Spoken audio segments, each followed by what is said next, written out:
Guys, South Park is back in full swing. We got the season premiere of season 27 a couple of weeks ago, and it was one of the most streamed South Park premieres of all time. In fact, I think it was the most streamed of all time. And at the moment, creators Trey Parker and Matt Stone are going well after the current climate in the USA, particularly with Donald Trump's presidency being at the forefront of South Park. This isn't even the first time South Park has parodied Donald Trump. I mean, back in his original term as president, they were doing episodes about Trump every week, but now they are really amping it up. And as normal, episode 2 of season 27 was a great satirical look at what is happening around the world, particularly in America right now. And I will be back every week covering every single new South Park episode right here on the channel. So let's dive straight into unpacking episode 2 of South Park season 27. What's up guys, Mike here, welcome back to the channel. Make sure you subscribe for more dumb stuff that I think is cool. Let's do it. Okay, so it is looking like this season of South Park is going to be more of a serialized sort of season. I mean, there was a while where South Park were doing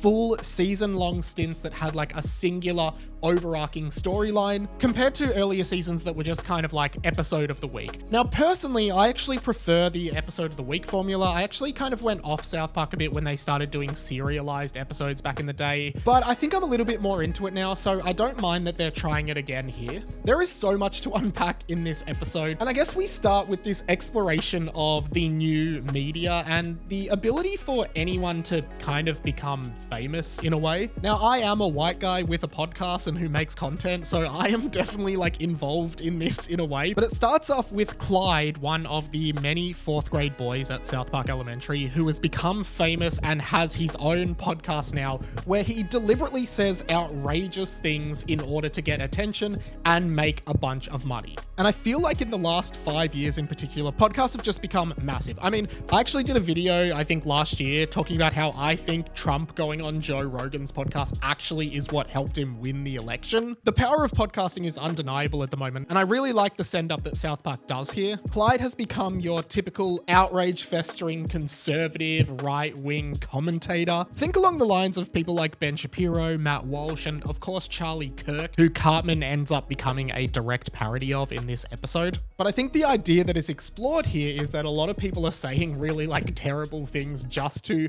get clicks, make money, and like become really famous. Clyde keeps responding to criticisms by just saying, come and debate me on my podcast. And I think this is a common thing now. Whether you're on the left or right of politics, a lot of people with podcasts just kind of surround themselves with people who agree with them, and they don't actually end up having anyone on their podcast that disagrees. I mean, to be fair, for all the criticism of Joe Rogan there is out there in the world, I actually think it's pretty good that he often has people that he completely disagrees with and challenge him on his podcast. There's also a hilarious podcast send-up where Clyde is being sponsored by supplement powders. And this is a pretty typical like Joe Rogan-y kind of thing where like, I guess the like stereotypical demographic of these kinds of podcasts maybe is men who are into like mixed martial arts and fighting and all of that stuff. I mean, I think this is a pretty funny nod. Cartman starts to become jealous that Clyde is essentially replacing him. I mean, I noticed this right at the start where Kyle calls Clyde a fat ass, which is of course what Kyle always calls Cartman. So Cartman really does start to believe that he is completely just being replaced by Clyde. In fact, I think in the supplements ad that Clyde is doing on the podcast,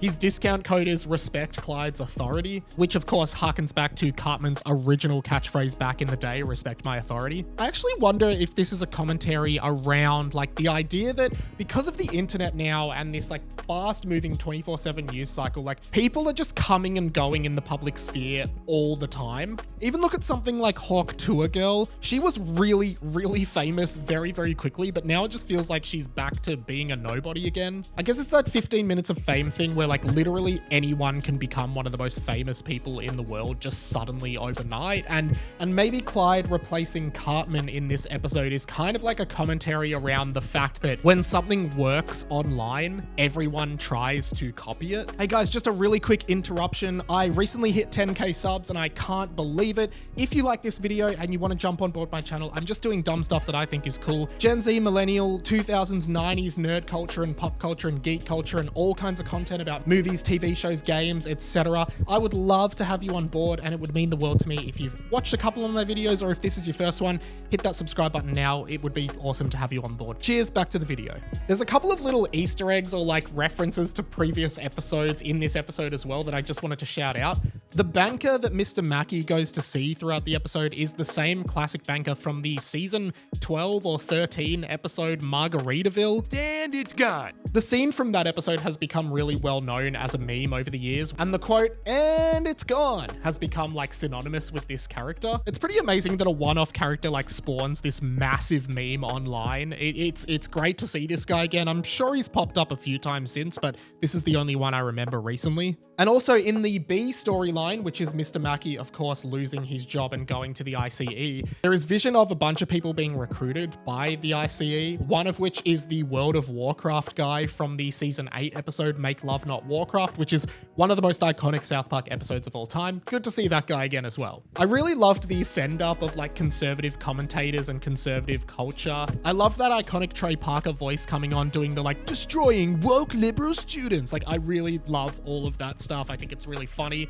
Another woke student totally destroyed. Clyde asking people what is a woman, and also just like deflecting their questions to like respond with a completely different question that is like a false equivalent, definitely rings true to a lot of commentators on that side of politics. I mean, to be honest, I don't even think this is particularly a conservative issue. I think this is just like the further to the right or left you go, the more you become like this. It doesn't matter if you're right-wing conservative or left-wing progressive, like the further you go in each, you just become this stereotype, to be honest. I mean, I kind of go center-left, so maybe my commentary has a bias against conservatism, but to be honest, like I don't even particularly consider myself super progressive. I just consider myself more on the side of being progressive to being conservative, so maybe that's where I'm coming from, just as full disclosure. Mr. Mackey loses his job as the school counselor. Jesus is now the biggest counselor in the world, so why would students need a counselor like Mr. Mackey? Funnily enough, he does make a quote saying he's taught at the school for 26 years. This is obviously a little reference to the fact that South Park is now in its 27th season. He then goes to join the ICE and starts, I guess, rounding up Mexicans and illegal immigrants all around America. One of them happens to be a Dora the Explorer show. And this is more a commentary, of course, on the current American government's like perspective on immigrants and the Mexican border and everything like that. To be honest, I don't feel particularly well versed in being a commentator around this kind of thing, but I did find it funny that Mr. Mackey even ends up in heaven questioning how particular Mexicans made their way to heaven. I mean, that does feel like the ultimate like blocking out of immigrants to the United States when you don't even like them getting into heaven. I thought that was really great. Mr. Mackey ends up being promoted and ends up on essentially Epstein's Island, where of course Trump is there with Satan. Mr. Mackey is really shocked to see Satan there and is very surprised. JD Vance also pops up, and to me, I don't know if this was the exact reference they were going for, but the way he was portrayed definitely reminded me of Mini-Me from Austin Powers. You know, the little clone mini version of Dr. Evil that follows him around and just does whatever Dr. Evil does. I feel like that probably is sort of where they're going with it, like that JD Vance is just like a mouthpiece for Donald Trump and just does whatever he wants and is essentially his mini-me, and I thought that was great commentary as well. And things kind of end up going full circle when Mr. Mackey runs out of Satan and Donald Trump's bedroom to find Clyde on the same island, feeling like he has lost himself as well, and sitting down to begin counseling him. There's also a reference at the end of the episode to Crypto the dog from the newest Superman movie, and it was great to see a reference to that here.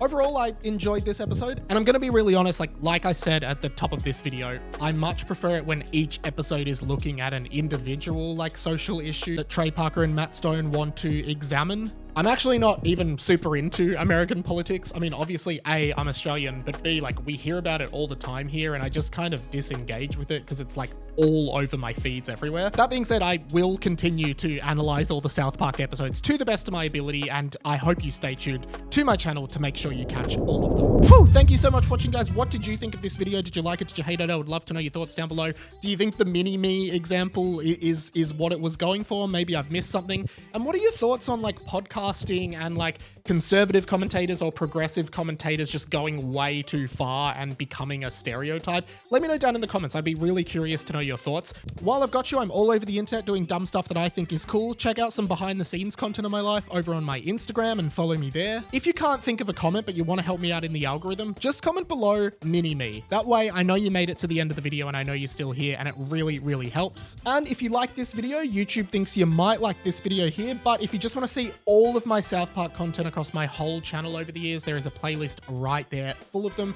and it will continue to be updated. I won't stop you binging. That's pretty much it from me though. My name's Ready Mike. This has been the Inside of My Mind. Catch you later.